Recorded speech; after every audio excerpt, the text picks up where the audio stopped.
Hey guys, how's it going? Hassan here from Remax Hallmark. Just a quick video about where the market is going. How it's these are crazy times. Toronto's real estate market, GTA's real estate market, Canadian's real estate market is crazy. Everywhere you look, the house prices are going up, and mortgage they are unreasonable. I don't think the market can survive like this. Personally, I think the market is going to go down. But I just want to talk to you briefly about future of real estate. I'm not an expert. This is just my opinion.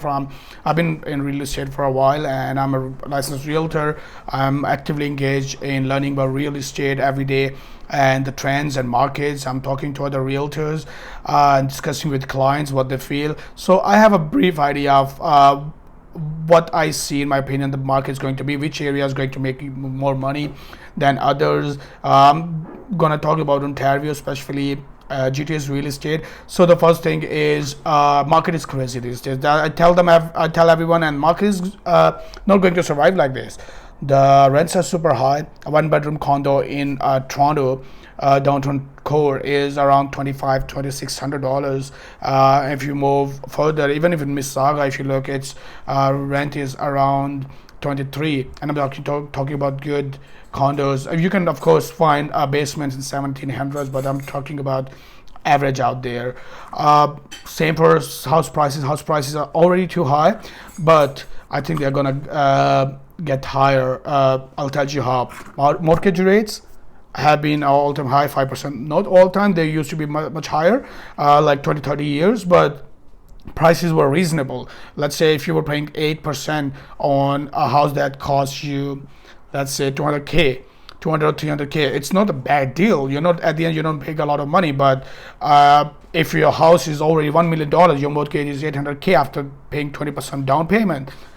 It's just crazy. You'll be paying after for 800K mortgage, you might be paying maybe 500 or 600K interest in 25 years. That's crazy. So 5% doesn't make sense, and I don't think market can survive like that. The biggest reason is the shortage of supply and a lot of demand in the market.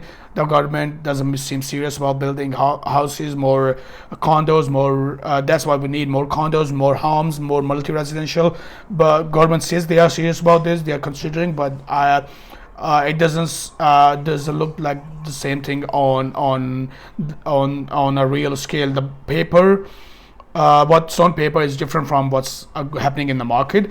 Mortgage rate is right now it's at 5%. It's been at 5% for last 6 quarters. It used to go up by 0.25% every quarter, but it's stable now. It's been stable at 5% for a while. What's going to happen now? After 6 quarters, we're expecting it to go down now.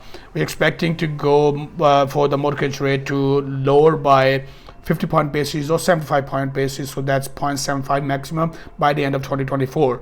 But that's a good news. Market's going to go down. That's good news for people who have variable rates and already locked in, something like that.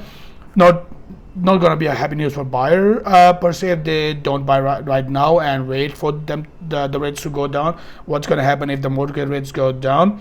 The market is going to flood. I know a lot of people personally that are waiting for the mortgage rate to go down so they can enter the market and buy their first home or something like that. But remember, when that goes down, the market's going to flood with a lot of buyers. Demand's going to increase. The supply is already short. It's going to get shorter.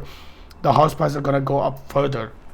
So that's the trend. If you look at the areas, Toronto is always a promising area for rental. If you buy a rental property, it will go for rent easily. But rents with these mortgage rates, it's just going to be enough to cover your mortgages. So if you're into this in long-term return on investment, that's a good thing to consider. Let's say your rent will be paying you for a mortgage, or your bank or your lender is basically buying your home for you. You're just paying your deposit structure, and your rent is paying your mortgage. At the end, after 2-3 years, you might have made 5 to 10% of that money. That's not a bad deal. On average, GTA's Toronto real estate prices go up by 5% to 6% every year. So that's not a bad deal if you're not paying it to yourself. Your renter is paying. From an investor point of view. But if you want a good money, if you ask me, hey, should I invest in Toronto? I would say I have better options. Look at Vaughan. Vaughan is a growing area. There are good developers. There's Mankis developing a huge community there called Bravo. They are there for a reason. They know that this area is going to grow. And where they are developing, IKEA is like next door, 2 minutes walk. There's Costco next door, walking distance. There are all the amenities. There's subway station right there at a walking distance. So that area is really promising. If you are really looking to invest in an area like that. Don't consider Toronto or something like that, because it's already developed. There's a limit to how much it's going to grow. It's good for rentals. It's good for stability. If you're looking for stability, you don't want to take too much risk. It's good for you. But if you want to make good money, you have to take a bit of risk. Go with LRT line in Mississauga, Brampton. So that's one option. Go towards maybe Pickering, because market is that is, as I said, there's shortage of houses in the market. So what's going to happen eventually? Maybe not with this government, maybe next government. They have to build the houses. They have to lower the mortgage rates. They have to build more houses. There's already like 500K or more housing shortage. So there's only enough land in Toronto to build those condos or houses. GTA is going to expand. The market is going to expand. So developers going to move towards, maybe not tomorrow, maybe in a few years, 4 or 5 years. But I'm talking about serious investors who want to invest in real estate for long term.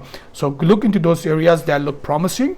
But if you want stability, stay in Toronto. It depends on you. How much is your budget? How much is your appetite for risk? All those factors are going to make that decision for you. But if you need my help, if you can make a decision, if you want to know more stats and way to invest, how much you invest, whether you should buy or invest in a condo versus a home, I'm happy to help. Feel free to give me a call at 416-580-9019. You can also leave me a message down below or email at sellwithaz@gmail.com.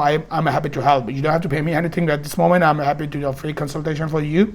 And if you are buying and investing, you don't have to pay me anything at all. I'm compensated by landlords or sellers or companies. So why not just book a free consultation? Let's talk over a quick chat or over a phone call, and I can advise you where the market is going and how to enter into this crazy thing called real estate market in Toronto. Thank you and have a good one.